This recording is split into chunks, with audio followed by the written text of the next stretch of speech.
Hey everybody, another GMG review. Today we are taking a look at maybe the most fun game we're gonna look at this year, as far as being a teachable on-ramp into the tabletop wargaming world.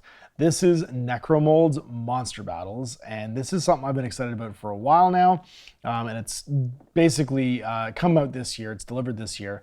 It is a 2 to 4 player, because there's a multiplayer expansion of this, or solo play miniature wargame made using molds and clay. Now you can actually finish off and paint these as well by doing a air dry clay version of the molds and then painting them. But the game is designed to be quick to play, quick to set up, and teachable for ages 9 and up. This is the 2-player starter set, which resolves in about 45 minutes and is super quick to learn and play, and contains everything you need to get going in the worlds of Necromolds. So first things right out of the gate, Clint sent this to me. He's the creator of Necromolds, as a complimentary review copy. But I've been eyeballing this for a while as something to play with the kids. Because there is not a great, I've been talking about this for a while, I'm gonna do a whole series on this. There's not a great miniature wargaming on-ramp right now that's on a relatively reasonable low shelf. And this kind of solves that, and solves it in an incredibly delightful way. First things first, the art by Thad Salmak second, is fantastic. It comes with 2 books. We have the actual Battle Box core rulebook, which includes both the solo and multiplayer like corner deployment rules for the game, as well as the actual core mechanics in 3 different varieties. There's a quick play version for teaching the game to kids really quickly, the basic rules, and then the advanced rules that add in things like supporting abilities and special skills and stuff like that. And then there's the Rise of Necromolds, written by Zane Mazina and illustrated by Thad Salmak II and created by Clint Bohaty. This is the background for the world, and is a completely unhinged Adventure Time-esque story, complete with like comic books, of some of the major protagonists, including Basalt Lazur, who is the evil genius that brings back the Necromolds. Necromolds themselves are basically ancient spell books used by necromancers to create golems. And those golems are so dangerous to the caster because you have to imbue them with a part of your soul that if they're accidentally destroyed, you can become like a lifeless husk. And one of the wizards is described as being used as a roadside attraction because his lifeless husk is basically on the side of the road now. Everything from like the design, the layout, and the art style perfectly fits this kind of gonzo, monstrous. Imagine like a metal version of Where's Waldo, and wait till you see the game mat. That's basically where we're at. It contains 3 Necromolds. So this one is for mud mumps, which creates 2. You can see are in the molds. They have little air vents in them for pushing in your clay. The stat block is actually on the back. And then for 2 players to use the same one, you get a card for the other player to use as your alternative spell book. We get Insectomite, who is a big one. He's a 20 clay dude. And clay is basically like it's basically your point value almost. So these are 8 clay mud mumps. This is a 20 clay Insectomite. And your stat block is on the side there. And then, last but not least, we get the Grave Ghoul, which is literally like, I don't know how to describe it. It's like a dirt skeleton made out of treasure, or made out of gravestone and like coffin and stuff like that. Very cool different molds. Obviously the designs are super like over the top. We get 2 Necro rings, and the idea behind these is they're a stamp for either player to wear, and when you kill your opponent's Necro Beast, I guess I'll call them, Necromold, or Golem, you squish them down and it marks it with either the spider, or in this case, the Grinning Skull. And these are each tied to one of the major protagonists in here. So for instance, the spider is the mark of, that's Ramilda. The spider is the mark of, and all the stat lines for all the monsters that are available in all the expansions are also in this book. I have to look at the caster ring. So Cracked Teapot is Ramilda's. The Basalt Lazur is the Fiendish Grin, which is this one, I believe. And then the spider is, where's the rest of them in here? That's the Razor Petal, that's Hiranya's. The Void Eel is Mira's.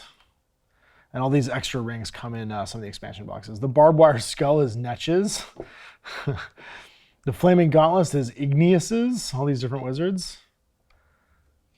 Oh, must not be in this one. Anyway, they're basically to mark your caster kills when you have multiple players. You get gems, and these are scattered on the table. They're like power-ups You can use them to generate additional dice, or to like if you want to buy an additional die in attack or defense pool, the cost escalates. Like you'd add you add a gemstone. If you have 1 dice in a pool, it costs the amount of dice already in your pool in gemstones to buy another one. So a 1 dice pool, you spend 1 gemstone, get an extra dice. A 2 dice pool, you spend 2 gemstones, get 1 extra dice. 3 gemstone pool. So the cost goes up the more you do it. We got our terrain clips, and I'm going to show you these in a second because they're awesome. Our attack and defense dice. So it uses D8s for attack and defense. Whoa, and then your command dice. Your command dice have basically the different action types on them. So a wild, it's a ranged attack. That's a move, which also can be a melee attack, and then a command roll. And you're going to roll these and assign them to your Necromolds, but we'll show you that in a second. And then attack and defense dice, these will be pretty familiar to people. You have a gemstone result, which gets you a wild gem, or you can spend gems on them as well. You get blocks that are shields, strikes that are kabooms, and they're just an opposing dice. The mechanic is basically an opposed dice pool. All your terrain. So your terrain goes on these little clips right here. And the little standees. So like, but the terrain is awesome, because when you see the scale of what the Necromolds are supposed to be, like they're huge. So you put 3 pieces of terrain down typically during the game, but there's a big selection of them here, and they're all illustrated by Thad. So like the illustrations are fantastic. I'll probably slide this over so you can actually see the illustration when I put mine up. There's everything from like weird trees, and they've all got little mud mumps like killing poor human soldiers on them. It's pretty impressive. You get 2 pots of play. This is also your army size. So 1 pot of this stuff is basically your, whatever you can make out of this in the Necromolds, that's your point value. So that's why that sort of like displacement thing is important. And then your measuring stick, and it's just 3 different ranges. You got close, you've got far, and you've got medium, and that's how far guys move in the game based upon their speed. More terrain. So you can see there's like a giant archway to block your movement. It is big enough that a lot of the Necromolds can go through them. And conveniently, they colored, I really like, this is a small attention to detail thing, but I noticed this kind of stuff.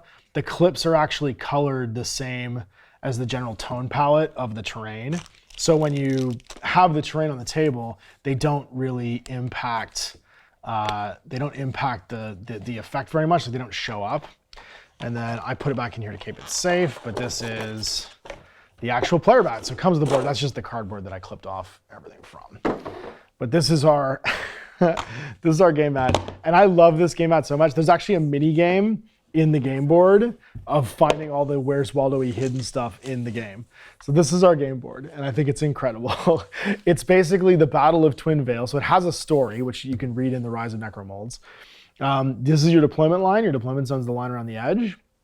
And then you can get everything from like blasted humans. I don't know what this beast is, but there's a dude like shaking. I think that's supposed to be you. That's one of the wizards basically shaking his fist. You can see here like all of the medics basically trying to help people, and then the humans sallying forth to fight all the mud mumps and the weird monsters. And you put your terrain just how you want basically on top of this. So yeah, the illustrations are delightful. And then we have the last thing that comes in here is our additional stat cards. Again, I didn't open any of these because I didn't need to. Because the stats are also on the back of this. So there's the mud mump, and that way when 2 people use the same ones, one just takes the stat card, right, and puts it on the other side, and the other one uses their Necromold as their stat line when they're playing. So let's check out core rules. The mechanics are wonderfully simple, so you could teach this to pretty much anybody, but it starts off by raising your army. So I've already been through components. Here's our components. Here's how to make a perfect mold. Here's what everything is. But let's do the anatomy of a card. So we'll use the card for the Grave Ghoul, so you guys can see it. And you've got your name, so the name of the monster, Grave Ghoul. Support type, he's a maniac, which makes me very happy. But he is using advanced play. It lets them know what kind of support you can give. So if any of your stats are in blue, if you're inside short range of another Necromold, another Golem, you let them re-roll a die of that type. So, but he has to be from a different, like you couldn't have 2 Grave Ghouls next to each other, but a Mud Mump next to a Grave Ghoul, he's gonna get to re-roll his melee because he supports it. And he's a maniac. Then your actual command stuff down here, so your size is your volume of clay that you use. Your magic ability, a monster power that is only active when you assign a magic combat dice to it. So if I roll my command dice for the turn, I have to assign them. So if I assign a wild die to that, he's going to get from speed 1 to speed 3. So he goes from moving this far every turn to moving this far every turn, which is a big upgrade, right? And then the orders he can get, he can make a range attack or he can make a move. and you assign your dice to move your guys. And so your dice are basically your actions for the turn. You go back and forth fighting. Then you've got your combined command slot. So if you have any of these things that are linked, they can take either dice to do those things. Unstable command, a command slot with a jagged border can only be performed by a single monster per round. So only one of those guys can do it. So for instance, I don't think any of these are jagged, but the mud bumps do have a either move again or a fight command slot. Your support skill, that's what you support. Then you've got your melee skill. That's the number of dice that you'd roll in melee. So for instance, this guy would roll 3 melee dice. So let's say he got a jewel, and then he got 2 hits and 2 blocks. So 2 hits is what he matters when he's attacking. If he was attacking a mud mump, they have a defense of 2. They blocked 1, so he got a higher roll, which means that mud mump would get squished. You use your caster ring, and you'd squish that mud mump and destroy him. There's no like hit points or anything like that. You just straight up die. That's your defense skill. And then faction, the monster's faction, it's used in future game rules only. It's not used so far. But basically, what I assume is going to happen is going to link the ring type to the monsters that you can take, and you get bonuses. Because anybody can kind of raise anything, but you're going to get bonuses if you don't. And then it's gameplay. So number of strikes to go first, right? Each player rolls 3 combat dice. So this one rolled 0. This one rolled 1. I'll show you. They both rolled 1. You'd roll off again. This one rolled 1. This one rolled 0. So this player would go first. And then you roll and assign your combat dice. So at the same time, both players roll their command dice and assign them to the spellcaster's things. So typically 4. So if I roll 2 moves and 2 of the range attacks, I'd put down my, let's say I had all 3 of these in my army. I could put a move on the Insectomite, a move on the Grave Ghoul. He's pretty good at shooting, so we give him a shoot, and we'd have shoots with the Mud Mumps, but it can be move or a shoot depending on the dice. And then we'd go back and forth activating. So then you take turns with the player with priority activating a Necromold or a Golem. So like I could go, Insectomite's gonna move, he'd go and move. Mud Mumps are gonna shoot, they would shoot, and when the dice are all gone on both sides, then the turn's over. Magic abilities, obviously, we already said trigger. So like, for instance, if I get a magic dice on my command thing, then I can make my Grave Ghoul speed go up. And then you just take it in turns performing commands, measuring the distance tool. And in the simple basic combat rules, you're gonna have the person with the most smashed monsters, the winner. When a monster's smashed, its clay is left in the battlefield and it's no longer considered a monster. Remember, monsters cannot end their move on top of smashed clay. Ending the game, the last player with monsters in the battle map wins. If 2 players simultaneously destroy each other's last monster in combat, they both win. If you tie in melee, both sides die, which I think is very funny. So it's incredibly quick to play, but there's tons of strategy based on what you made with your Necromolds, because there's no restrictions right now. You can just make whatever you want, and going back and forth. So there's an example turn. Again, beautiful full color rulebook here. And then you've got your advanced for the experienced players, basics for young players, advances for experienced players. Solo play is when you take on Basalt Lazur in the standalone battle, and then 3 or more players. There's some rules adjustments for that too. So there's the basic play overview. Like I said, place the battle map in gems. With players seated opposite sides of the table, place the battle map at the center and place the gems in a supply pile nearby. Give players their starting items, so 4 command dice, 6 combat dice, 2 gems, 1 caster ring, 1 distance tool, and a container of spell clay. Using the Necromolds spellbook, players choose and make any monsters they wanted to clay. The monster's skill and abilities do not matter because all the monsters are considered in the same in basic play, but that's just basic. When you go to the advanced play, then you actually use the stat cards. So this is more of a chess version, and again, we see the resolving is just an opposed dice roll. There are some special things that can come up with the advanced play though. So for instance, weakening command. If you build your army only using a single type of spell book, you only get 3 command dice instead of more because you're spamming basically, but you could never use your last die. Typically, you can only ever get 3 dice on one of these things. If you, during the game, are reduced to 1 spell point, then you lose a command die. So you go from 4 back down to 3. Rerolling commands. When assigning command dice, you may discard a command die from the roll to re-roll the remaining one. So let's say I rolled this and I didn't like having 3 range attacks. I could discard that die, and then I would get a different, like a variety by re-rolling it. Every time you discard one of these, you can also get a gem. Have extra gems in your gem pool.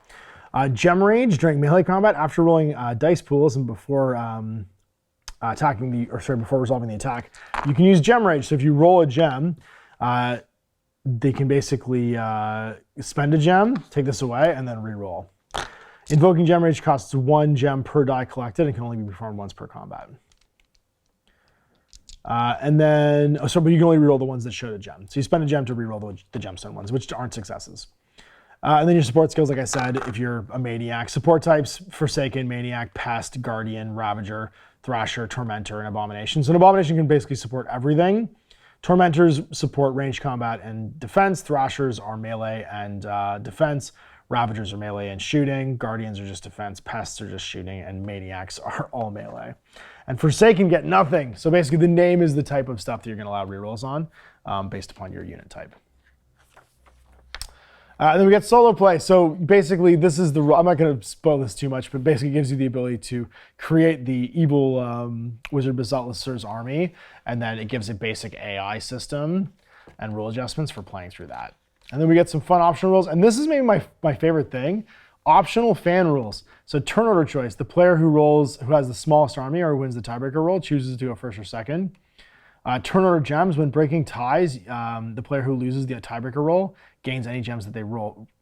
Partial, so like basically if you roll again and you still lose, you would get 2 gems bonus for having lost because you rolled them during that roll. High ground with playing with the custom terrain pieces, a modern attacking down from an enemy adds a combat dice. So like if you decide you're going to use a table that has actual terrain on it, like physical like hills and stuff like that. Directional attacks, monsters attacking an enemy from behind add a combat dice. Wilder Wilds, wild command dice can be assigned to combine command slots as wild or not determined until you do the command. So like if you roll a wild on your command dice, like one of these things, you can spend it for whatever you want. Command gems, when assigning your command dice, you can spend 4 gems to reroll any or all of your command dice, and then 4 corner deployment for like multiplayer games or for doing single two-player game where the deployment's a bit like weird. Yeah, and then hindering terrain, monsters can move over smash clay, but must end their movement immediately after passing over it, which I thought was neat too. And then a place to put down your house rules. So more fun with clay. Each player receives an additional container of clay at the beginning of the game for performing the following actions.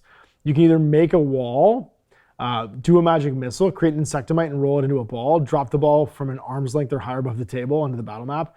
Do not throw the ball, smash all monsters that are crushed or knocked over by the ball. Then the ball of clay is destroyed. So basically you can make additional stuff out of clay and do stuff with it, or do a magic blast. And then a place to write your own. So, wow. It's incredibly charming. The art is fantastic. The premise is really cool. The fact that we could put in like Fimo or Super Sculpey into these molds and make like actual paintable ones really has me excited about this because Cash is going to absolutely love that. So is Kat. And it just kind of adds an additional like layer of hobby to this that you want. But what a fantastic premise. What a fantastic premise. Incredible execution. There's an actual mini game on here, which is just spot the, there's like a pair of like boxer shorts. There's a bunch of pies on here you have to try and find.